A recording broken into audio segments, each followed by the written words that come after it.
Hi guys. Let me get ready. Ow. Stretch the mouth, you know. Even though I'm not singing right now. And yes, before you guys ask me, new album, yes, working on it. And it's going to be, the vibe of it is like the first two albums. The vibe, I'm really much in that zone. Like I'm really in an R&B vibe. Like, you know what I mean? Basically my first two albums. That's the vibe I'm feeling. And so that's what I am just now beginning to work on. I was doing some other stuff too, but now I know like which direction for sure I want to go in. Sometimes I'm doing other stuff. Hey Rich. And still seeing exactly like what vibe I want. So yes, vibe of the first two albums. That's what we're doing, and I'm really excited. This sweatshirt, this is a Pangaya sweatshirt, which I really liked. I ordered these, and just waiting for more people to come in. I want to make sure we're all in here before we bring our guest. Yes, Pangaya.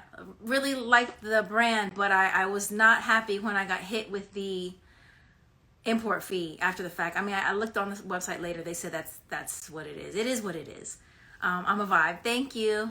And yeah, Pangaya. Pangaia. And it's a lot. It's very sustainable. It's a sustainable brand. Nini, new mom, what's up? Aunt. All right. Yes. So the album. Yes, I will be doing that. T. All right, guys, I think we're in here. I think there's enough of us. I wanted to make sure our guest comes in. What's up, Brazil? And thank you, Fina. People who know my music know my music. Thank you. Appreciate that. Big hearts. Wes. All right, guys. So we're in here. You know, we're going to be discussing the AMERIE'S Book Club July selection, which is You Exist Too Much by Zaina Arafat.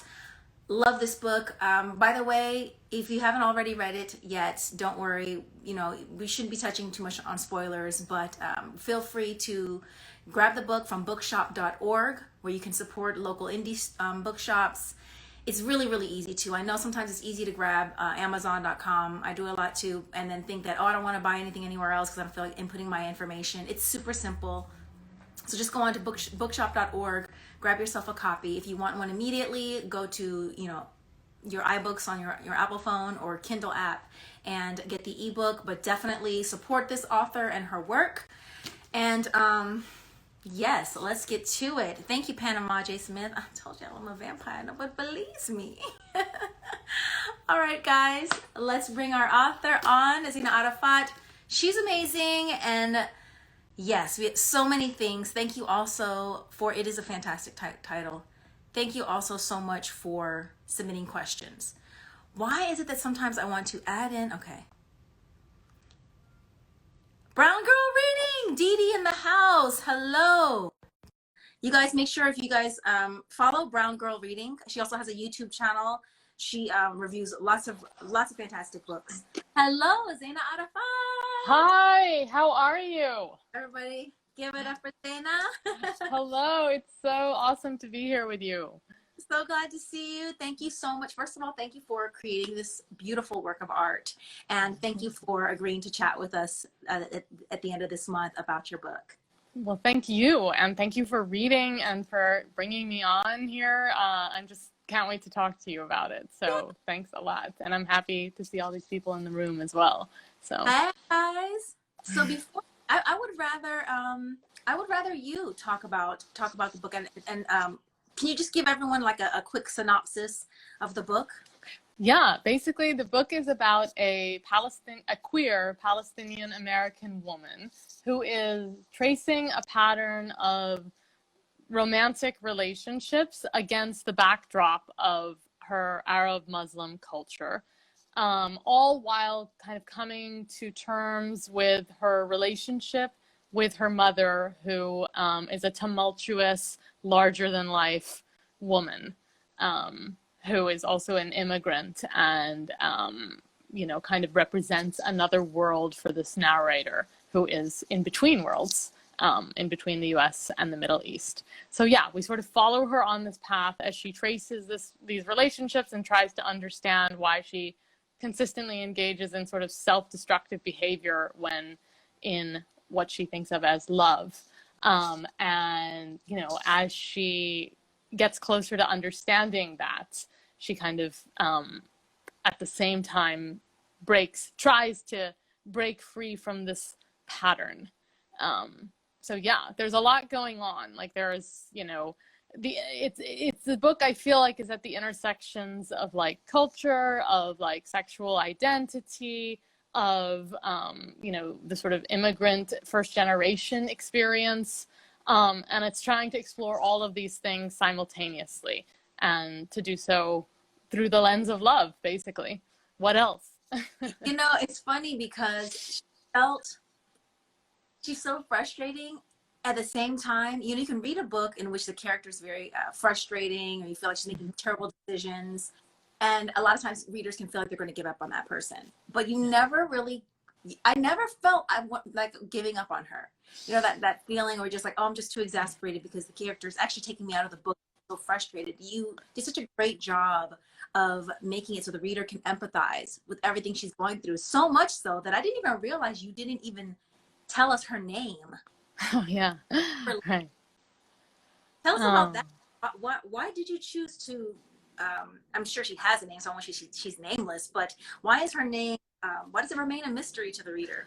So yeah, so I mean, so first of all, the name thing. You're right. She is an unnamed narrator, and the reason for that is so much of what she does is try to kind of erase herself, and try and negate herself. Like she has anorexia at some point in her life. That's sort of a way to erase oneself. She pours herself into these asymmetrical, unrequited love relationships. I mean, if you're sort of obsessed with someone or loving at someone, you're not really present in that relationship because they're not loving back at you. And so I felt as though that the decision to leave her unnamed was a sort of homage to that struggle that she has, which is to, like, you know, or that desire she has to erase herself. And, you know, the title, "You Exist Too Much," it's a line that the mother speaks to the daughter, to the narrator. And when you tell someone you exist too much, you're basically telling them you should exist less. And so that was just a way to make her exist less in the book, really. Yeah. You know, also interesting too, because her mother does come from a different culture. She's an American, but the whole thing of too much, you know how Americanism is very much about individualism. But if you look at certain cultures, it's kind of, I think there's a Japanese saying in which you know, we can say like, squeaky wheel doesn't get oil or whatever, or the squeaky wheel gets the oil. And yeah, I'm really horrible with idioms, by the way. Me too. It fed or something like that. But then there's a Japanese saying that the nail that stands up is the one that gets hit. You know what I mean? Like that kind of. So I thought it was interesting that her mother wants her to make herself smaller, and then she's doing all of these things to get her mother's attention and to get love. Exactly. And so that's such a great point, right? Is that, like, she is while she's trying to sort of like be smaller and negate, self-negate, she's also taking up so much space by virtue of trying to like win the mother's approval and, you know, her affection. And I think that like so much of her journey through these relationships, or which often are unrequited or just like totally, you know, inappropriate relationships, is an effort to sort of like validate her existence, and to really like just like earn that existence, and so yeah, and to prove to the mother that like I exist and I should exist and I want to exist. So yeah, absolutely, that is right. I felt kind of like the main character, and by the way, I hope it's not distracting. I'm gonna be look up the whole. I love it. Thank you. Why don't you put a stand in the back? But one, I like to display the covers, and I don't want to stand. I guess I could do that, but then it becomes part of the background. But I'm like, no, we're talking about this. I just like to hold the books. So hopefully. I like that too. One of the things that I thought was so interesting was that while we're also so much in her head, Mm-hmm. I also felt at the same time that I felt like I was watching, like, you know, I feel like we all have that girlfriend who we know all about her relationships, and we're constantly telling her, this is not the one, this is not this, but then we just keep seeing her make mistakes. That's how I felt when I was watching her do relationship after relationship. And I thought you did such a great job of portraying the different kind, because she was in different kinds of relationships, but the common thread was that they were all very bad for her. And so she went through the woman who's married, and not trying to you guys, the woman who's married, and then also there's tends to be this age difference. There's this usual dynamic in which it's inappropriate, right? Because of the age or the position of the person. Totally. But then that one guy, right? Oh God. Dude out. So she's trying the guy out, and then he is such a player. But I was like, Zaina wrote this player like, this is very realistic. This is on some real. He is like a player, and like I've seen this before. I haven't gone through the same thing, but I've seen it. And the line and what he was saying, and then trying to make her go for it, and then she's still around. Like, I literally felt like I could have jumped on the phone and called her. That's how realistic you portrayed that. I'm so glad that you say that. I mean, so first of all, like, yeah, I do think it feels like watching I've heard that it's like watching a friend who consistently kind of, you know, gets herself into these situations and these relationships where you're like, girl, oh my God, just stop, you know? But yeah. And like each one, as you say, is sort of different, and for her each one represents something different, and each one initially just seems like the right one. And I think that the thing is, like, that friend who's standing over her shoulder can't tell her like stop and make her stop. I mean, she also is aware almost at some point of the fact that she is like doing this. I mean, there's this line about being a really well-informed prisoner, and needing to break free from her own like habits. But the thing is, like, these relationships and the reason she enters them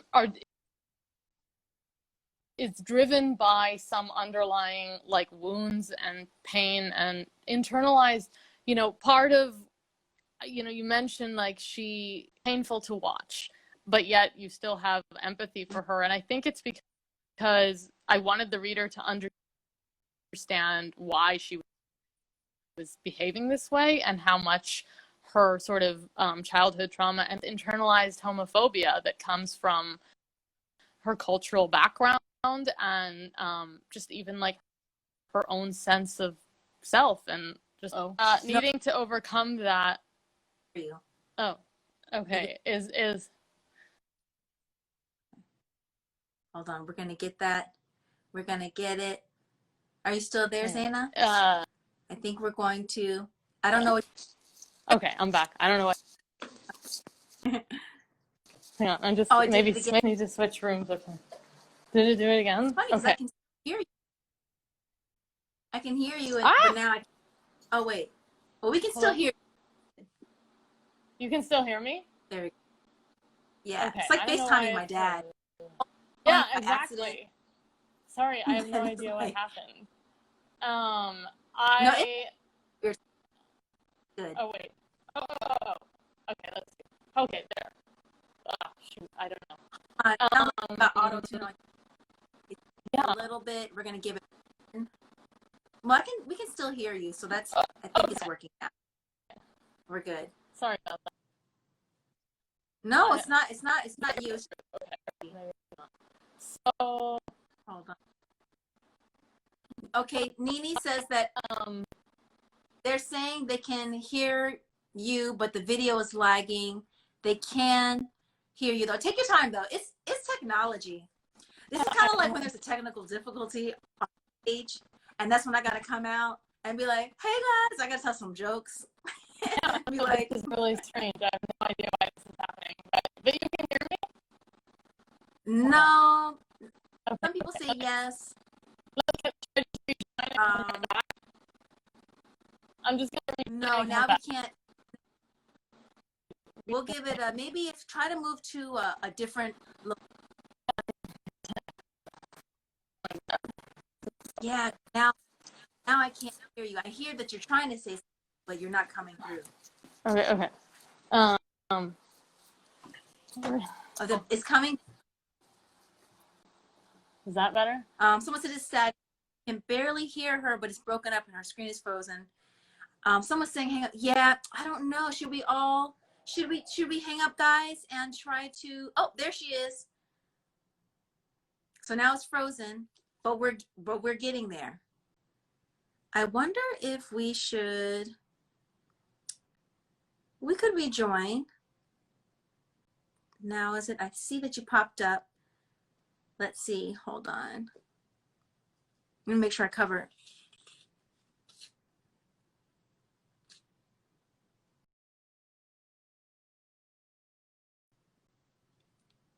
Okay. Oh, okay. You know what? We're going. Yep. Turn them on. There. Good idea, Nini. Let me invite her now. Okay. Hi, Mayor. Everybody, shout out to Meredith Barnes at New Leaf. Amory's Book Club would not be possible without Meredith. Meredith is amazing. I'm gonna back up because like my sister was laughing at me because I'm gonna give there she is. Zaina is back. It's just like watching a IG lives, like you're hearing conversations and just hearing random comments that the person's making. Okay, now this should go. Hopefully this is gonna go better. Let's see. We're just waiting for her to come back. It's just technology, it just happens sometimes. There we go. Sorry about that. I have no idea what happened. It's not you. It's the tech. It's just the technology. It's the tech. It happens. It's so annoying.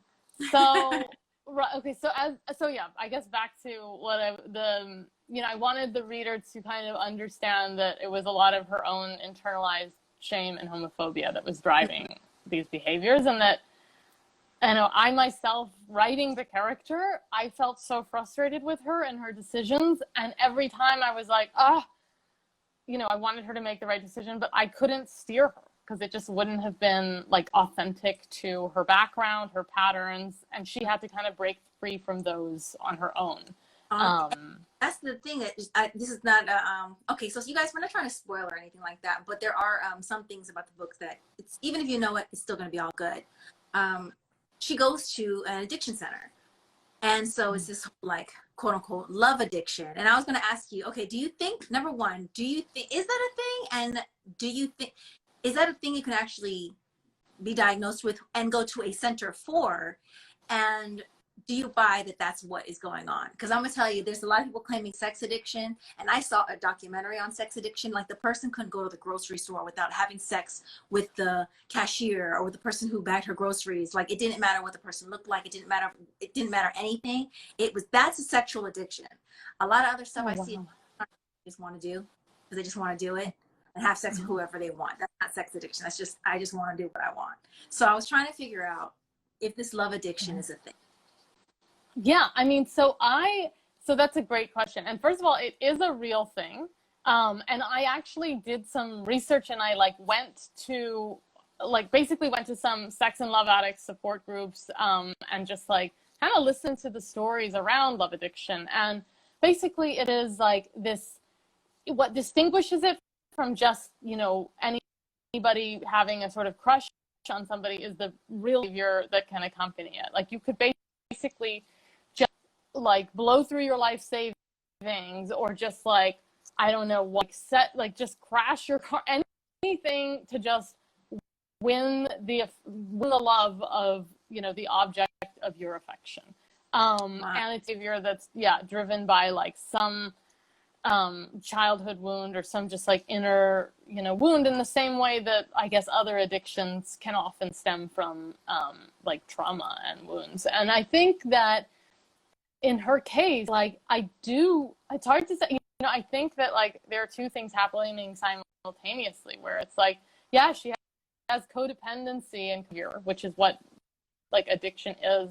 And that comes from those sort of like having a troubled childhood in many ways, and that being a coping mechanism. And at the Mm-hmm. same time, I mean, there's more to her behavior and this pattern of relationships than just love addiction.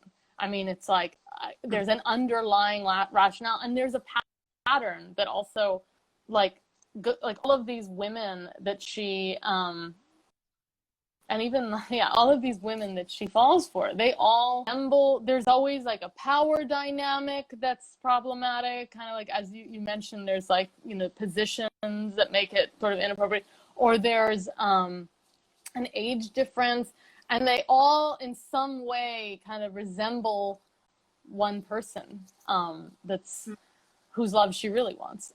So Speaking, yeah. I was gonna say, speaking of her mother, I Mm-hmm. know her mother has issues. Yeah. She has issues. She's also been disappointed. So I think it's a lot of experience, possible mental illness as well. But I'm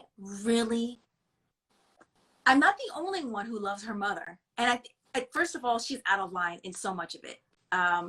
She's really a terrible mother. At the same time, what I love about her, I should say when I love her strength, that she's been able to keep it together in the way that she's been able to for so long. Because at first she almost seems like this horrible woman. And then you realize what she's gone through. Just even coming to this country is really, really different. And it's funny because on one side, my family's been here for hundreds of years, right? Or at least a couple hundred on my dad's side. And then on my mom's side, I'm a first. Oh, did we lose you? Are you still there? Can we hear you? I'm here. Hold on. That's so funny. Oh, shit. I'm here. There was a comment. I'm gonna take it back because that happened. Amir Shator says, Zaina, let us know who your service provider is towards the end. Oh my goodness, I have no idea why that's happening. It happens before. This is insane. Okay, You know, but I'm back. I think doing these, it can happen like that. But yeah. So on one side, my family has been here. On the other side, my mom's Korean, came here. So technically, I would be first generation on that side. And because we grew up with, you know, your mom shapes so much of how you grow up, as far as like what you're eating. A lot of the, you know, the mother shapes the household in a lot of ways. So there was a lot of, I don't understand why you're doing this. I don't understand, you know, we couldn't wear nail polish. And now it's just like, they're like, really? We said that? And we're like, yeah, couldn't wear nail polish until we like were in 10th grade. I wasn't allowed to wear makeup, other than like kind of concealer or something like that, but couldn't wear that for a long time. My mom didn't understand the dating the boys and that kind of thing, premarital sex. They're still like, when I started dating, it was like, you know, went on a vacation, like later there, she was almost in tears. You went on a vacation with a man, you're not married. What is this? I'm like, Mom, like we just short like weekend. She's like, you're not married. And yeah, she's very, very upset. So, you know, all those things. I relate. I don't understand the marriage. She was always just like, why don't you just do what I say? You know, in Korea, you say something, your children listen. They respect you and they listen. It doesn't matter how old you are. It doesn't matter. You listen to what your parents say, and that's that. You just don't do what you want. And I was like, well, Mommy, in America, it's not like that. You know, this is my life. You know, that whole thing. This is my life, and this is my, you know, I have to choose my. And so I understood where her mother was coming from with that. I understood where she was trying to guide her daughter. At the same time, her mom is kind of like thrust into this whole world. She had so many dreams and aspirations and potential. Her life could have gone in so many different directions, right? And then she's dealing with disappointment. And it wasn't until the very end where we really got to see that. And I thought it was so beautiful. It was so visceral, the scene with her mother and seeing her through a lens, not through the lens of a daughter looking at a mother, but just a person. You know, we forget that our parents are people and they're not all about us. And it was sad, but beautiful at the same time. And I was like, this is a whole other novel. If you write just another novel just about her, I'm here for it. Yeah, I'm like, there's a question there, but really my question is what inspired you to write her? And someone else had a question about her as well. She just said, this is from Denise Denise LaRosa. She says, I am a mother of two. I was reading this book. I couldn't help but think about the mother of the main character. Her story to me was the strongest thread throughout the entire book. What messages, takeaways are there for parents reading this book? What is it that you hope parents take away from the relationship between the main character and her mother? And I think a lot of people fell in love with Layla. Am I pronouncing her name correctly?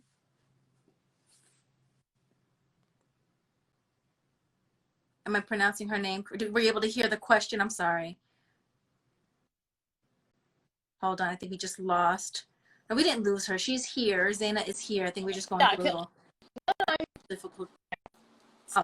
Well, can you repeat the very last part? Oh, yes. Can you hear me now? Yeah. Yeah.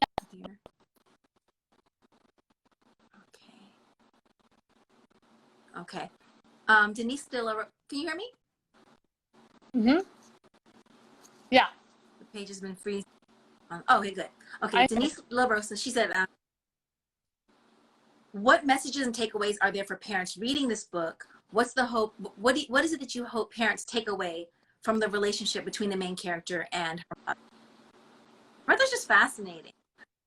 Yeah, I mean, I think so. To speak to both what you were saying and Denise's question about like the takeaway for parents. So I think that you're right. I mean, so much of the book, like I think the mother character is really fascinating. What inspired her is, I mean, so I myself am the daughter of immigrants, and my mother is a Palestinian, and while this mother isn't. Okay, well, cutting in and out. Someone suggested sitting by a window. If that works. You would know better in your house what's the best spot. Let's try. And don't worry about this. It's technical difficulties. These things happen. No worries. I'm sorry. Where were you in the beginning? Okay, yes, and we can see you moving now. Okay. So I think that what inspired the mother was just like watching what it's like for an immigrant mother, and like a lot of what you were talking about, with this like having such different cultural expectations. You're like growing up in this world. They are coming from, a totally different set of just standards and what is acceptable to them. And that tension is just such a real thing and like between immigrants and first generation. And so I thought I experienced so much of those tensions. And I kind of was inspired by that, right? And creating, at least the mother-daughter relationship. And the mother character is just, I don't know, that was just a combination really of so many kind of qualities that I see in like immigrant mothers. And, you talked about how towards the end we get to see the mother from not the perspective of the narrator, but from like kind of in her own right as just a woman who kind of came to a country that is totally unfamiliar to her, where she doesn't speak the language, where she is, married young and kind of forced to follow her husband and his career, and forced to have kids so young. And I think that I wanted to really, arrive at that place of empathy and just like love for this person, and maybe to also show, because I think it's real that there can be real pain in that relationship. And there can be moments of like anger from the parent to the child. And the child can really feel really affected by that.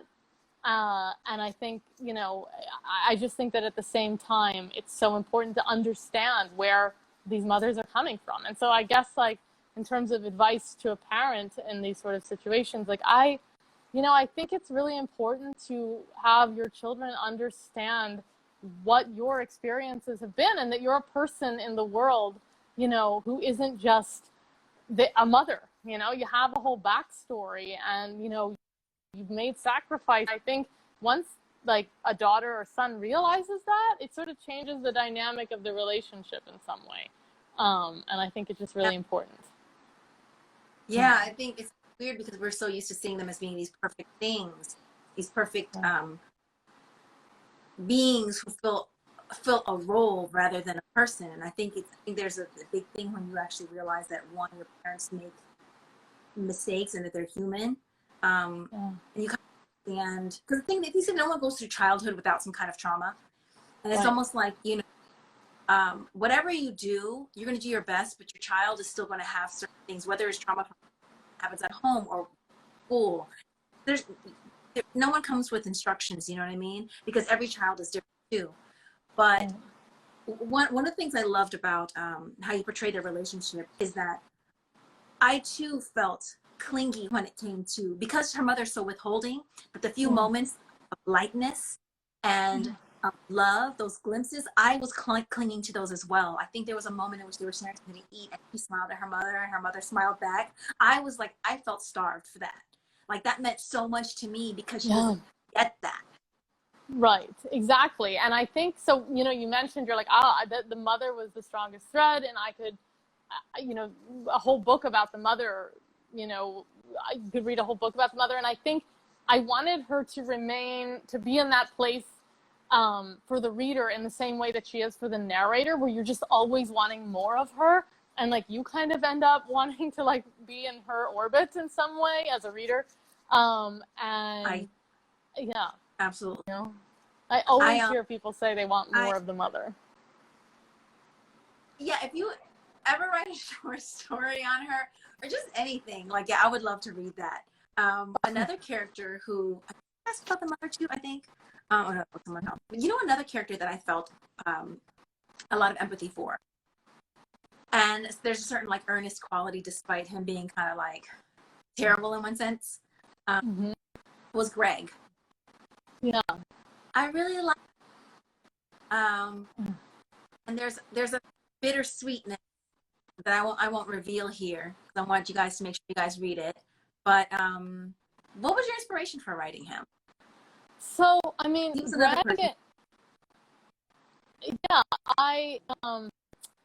Greg is part of Greg's role for me was to serve as a sort of like foil in a way, where initially, you know, the narrator has a lot of like resistance, I think, to community, and she's alienated in so many ways. I mean, even with her career choices, DJ. A lot of. I'm sorry. Can you guys hear? Can you hear? Okay. Yeah, I mean, so she's so alien. Oh, is it okay? Okay, yeah. Okay, there we go. She's really alienated, and like she doesn't have a queer community that she kind of belongs to. She doesn't have like an Arab community that she really belongs to. And so when she gets to you know, the treatment center and starts encountering these people, she really resists that, especially Greg, who on the surface is really just like off-putting in so many ways, and kind of like, you know, a little seems misogynist and like or sexist and just like obnoxious, and she sort of immediately casts him off, of course.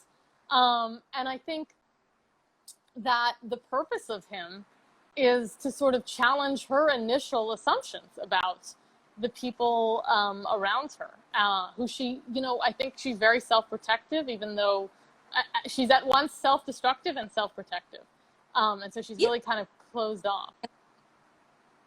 You know what's interesting you know what's interesting too is that I have to be honest when I say, okay, he's a man behaving badly at first. Yeah.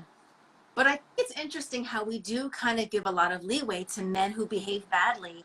And it's kind of like, oh, but I mean, he's got this heart underneath and he's a jerk, but at the same time, there's something about him. And I feel like I can say that I really do like Greg, but I can also say that, yeah, but I'm also giving him the chance that a lot of women wouldn't get. Exactly. Right? Oh, absolutely. 100%. I mean, like, as you just said, it's like, oh, but he's just like wounded. And it's like, okay, but like, who cares? You know? I completely agree with you. And, but I do think that he they share a lot in common in some ways, like where they just have these wounds and these like destructive behaviors, and like he's just like an unlikely source of connection for her. But still, he's meant to still be like, I mean, the reader, I think, still feels kind of like what you just said, where it's like, okay, like, you know, he's still like a jerk in many ways, even though we can kind of, I don't know, like, he's a likable jerk, but I don't know if we have likable jerk females. I don't know if women are given those chances. Oh, they're not. That's true. I mean, like, absolutely not. You know, we make, yeah, never. It's such a double standard, and it's frustrating. I hope it changes. Another thing I want to, you know, I think things will change, but I think society's going to have to change first. It's going to be on a very individual. Yeah. Because we still have we still put a lot on women. We don't give them there are things that are so ingrained, we don't even realize that we're being sexist. You know, we're like, oh, that person's just a bitch. They just turn me off. They're just off-putting. And one could say, oh, because it's a woman and she said this one thing and now you're just writing her off, and that's like, everyone hates her now, but if it was a man, all these extra chances would be given.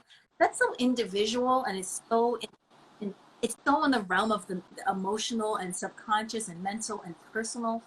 We're gonna have to change as a society, I think, before that can, as a whole. Oh, like, I think you're right. I think you're right. I hope we're like in the process of changing in that direction. I think it's like we judge women in a certain way that we don't judge men, and I'm always pointing out, like, why does this matter? What does this matter? But at the same time, I can be watching a news show and I'll be like, oh, I like Gloria Borges. I'm feeling that hair and such and such. Oh, watching it, listen to everything she's saying, but I'm like, that hair is throwing me off. I think it's like the color is off, so it's making the makeup look weird and the lighting look weird. And meanwhile, guys are just showing up there like looking all kinds of terrible. You know what I mean? But like, we don't even care. We're not even. And it's just terrible that it even has to matter, or it even should. And so I can appreciate, though, sometimes when women show up to things and they're just like I put zero effort. Yeah. Like, cool. Like when Sharon Stone wore a black Gap t-shirt to the Oscars one year. That was like in the 90s. I remember that being a huge thing. But yeah, women are held to like such a higher standard. It's just, I mean, it's just unbelievable to me. Yeah, it's unbelievable to me. And I think Greg is a perfect example of that. Yeah. We do it to ourselves too. As much as we want to change, it's ingrained within us, and so we have to constantly work on ourselves to get out of it. And I always try to check myself too, even if it's a good thing. Like, oh, she's looking really great. I'm like, we'll literally be at the door. I'll tell my husband, you see what I did just now? We watched the thing. We were talking about what she was saying, and then I broke off and said, wow, she looks really great. She should wear that color more. Like, you see how we're constantly doing it? And he doesn't ever make any comments either one way or the other, but I'm doing it. I was like, you see what I'm doing? And I'm kind of commenting on her looks, and this is what we do, and this is why it's not good. Oh, and how Donna Brazile never has her hair done for public appearances. Here for that. Yes, Vaughn, but you know what I call Donna Brazile every time I see her on CNN? I was like, she has that light, because Donna Brazile has that airbrushed skin, and she always looks like airbrushed. She's always looking to perfection. Yeah, yes, that is so true. Yeah, and you're right, though. We do it to ourselves and to one another, and like that's ingrained and just internalized. It's what we're hopefully changing that. Like when you check yourself before doing that. How has your journey been as an author? You know, you're young, you're attractive. I feel like I'm kind of doing it here, but I'm just pointing out the obvious. You are young, you are attractive, you are, a woman. How has it been navigating publishing? Has that, if someone asks if you're Muslim. I am actually, yeah. And yeah. Not so much being a Muslim, but just being young, attractive, female. Do you feel you have to go through any extra hoops? Have you felt like you have to prove yourself in your way? And of course, being a woman of color as well. You know, I think the most difficult part of the journey has been getting people, because like this book, you know, the character she's queer and she's Palestinian, so she's Arab and she's Muslim. And I think the hardest part about that, and maybe like me as well going through this, is like getting people to not want not want the book to be something that kind of fits with what they imagine a Palestinian Muslim, you know, book has to be, right? Where like in when I was sort of studying novel and meeting with people, Hold on, like, you're breaking up a lot, and I caught that, but I don't want anyone else to miss it because it might have been too broken up on their end. okay, Just let. We are gonna wait a little bit, maybe a little different location, or maybe I don't know. Maybe it's the wind, because I really don't want people to miss what you're saying.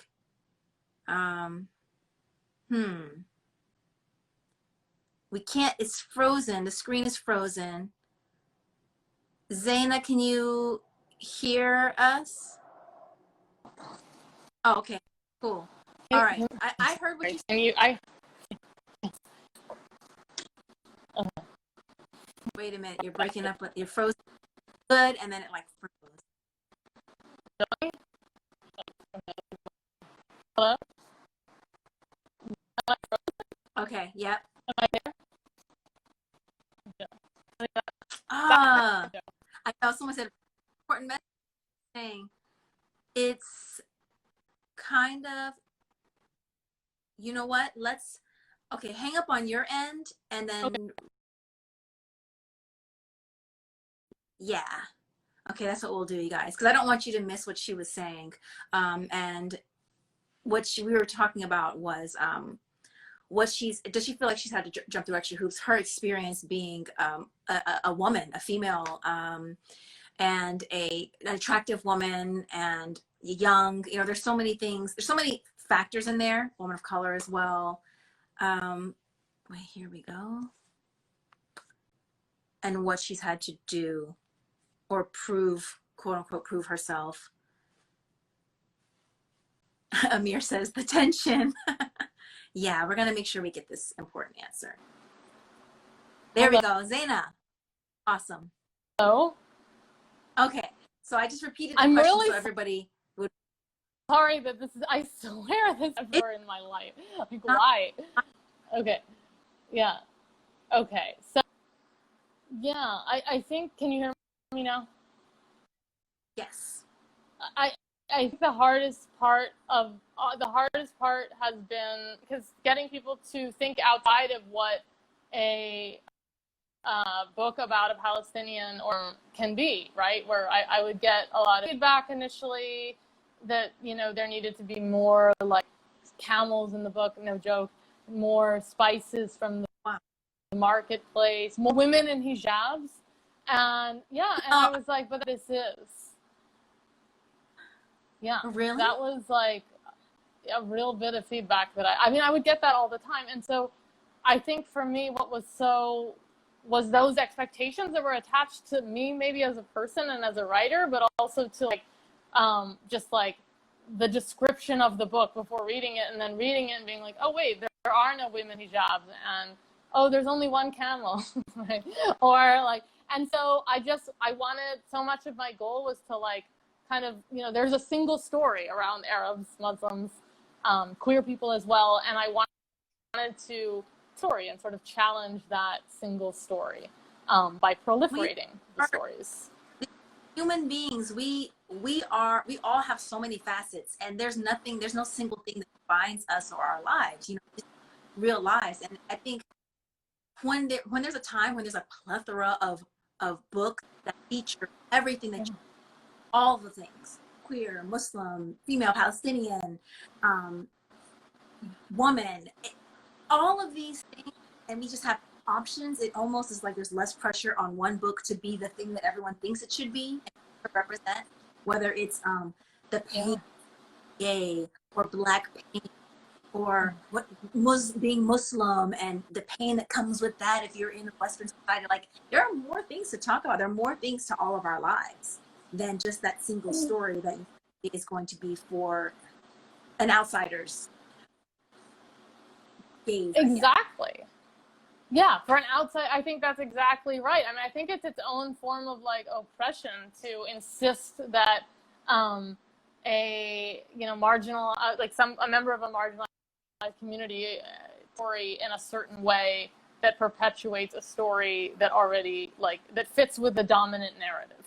And there's just like more to the experience of being Arab or being queer or being Muslim than we normally see, and there are more stories. Yes. And I wanted to just also create a character that was really kind of multi-dimensional. It didn't have to be like either like a representative for any of those identities and like a sort of like hero, nor did she have to be a victim. Because, she could have longings, she could have like she could be a human being who happened to also be all of those things without having to like hold the representation for all of them or each of them. Don't have enough. That's part of the struggle. When you don't have enough representation happen.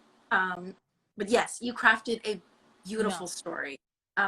Ask you a little bit about craft too. Big shout out to Corey Rooney in the house. Also, my agent Joe Volpe is as well.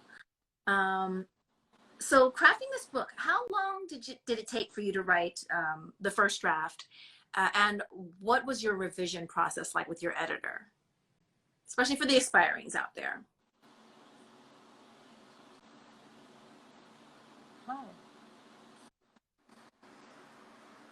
Oh, were you hear me? I'm sorry. No. Yeah. It's not, don't even worry. It's just nuts.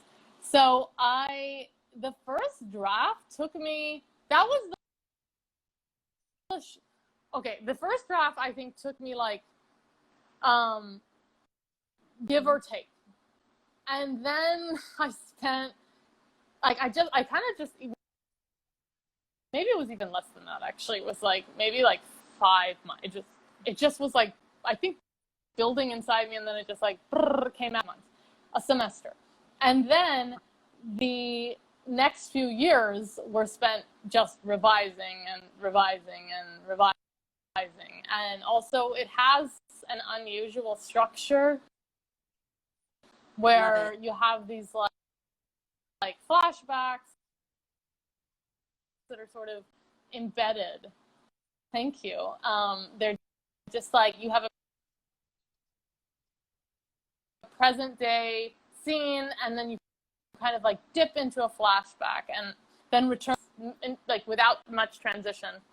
I had to really think about how the flashback spoke to what came before and what came after. We're kind of intended to show how something from your past can have such a profound and like major impact on who you are as an adult. So I spent a lot of time just like structuring the book, building the characters, building the world of the book, building the setting of the book, getting feedback, getting criticism, and incorporating that feedback into the book. It was a journey. I mean, my goodness. What did you say? I said we need more jabs. We need more camels. Yeah. The feedback that absolutely. That was some of the great feedback. Yeah, that was a big part of the journey. So what is your writing routine like? In general. Not even, I don't know if do you have the same writing? Can you hear me? Yeah. What is your writing routine like? And are you an everyday writer?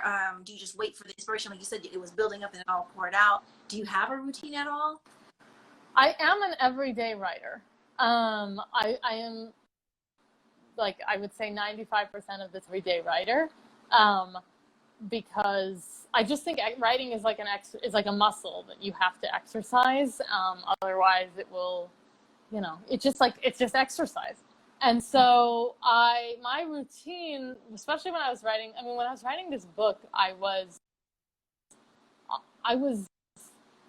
in graduate school for a lot of it, and in MS, I was teaching, and so I was actually teaching every day, and I say luckily because it really gave me the structure and the like social, you know, because writing you're just alone. It's so very.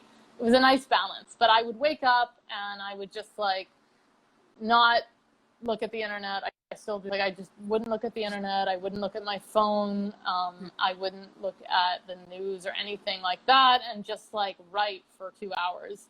And I always like to wake up like as early as possible, because like I'm so sensitive to what's around me that anyone else awake, even if they're like the neighbors, it just affects me.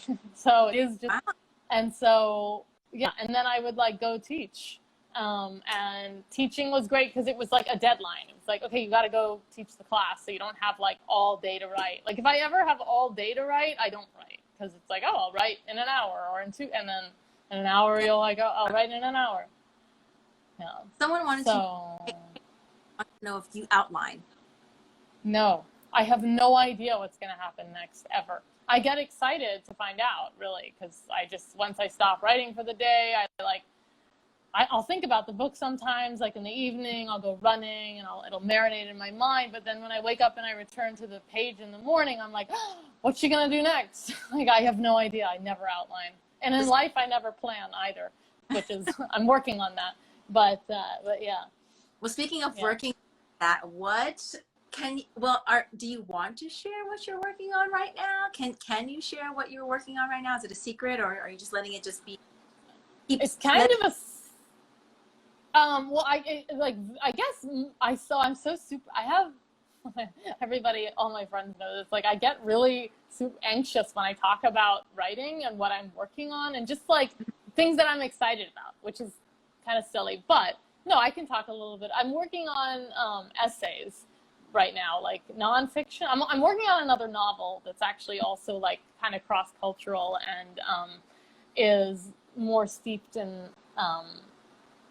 it's steeped in the art world, visual art, and yeah. And then I'm working on an essay collection that kind of revolves around Arab and Arab Americans that are living in in the diaspora. Find that I write nonfiction as well, so it's been lovely to just kind of go back into that for a little bit. And I'm still I'm always interested in love in some form or another. And so I think a lot of the essays, you know, not necessarily romantic love, but sometimes familial love or friendship love. And a lot of the essays that I'm working on contain a component of that. So, and same with the novel I'm writing. So yeah, some that's the sort of unifying thread, I think, with all the writing. But that's what I'm working on. I cannot wait to read more. It's just you put so much into such a small volume. I feel like we could just keep on. I'm like we can't stay on forever, because I think once it goes to an hour, they will not let me save the IG Live to my feed.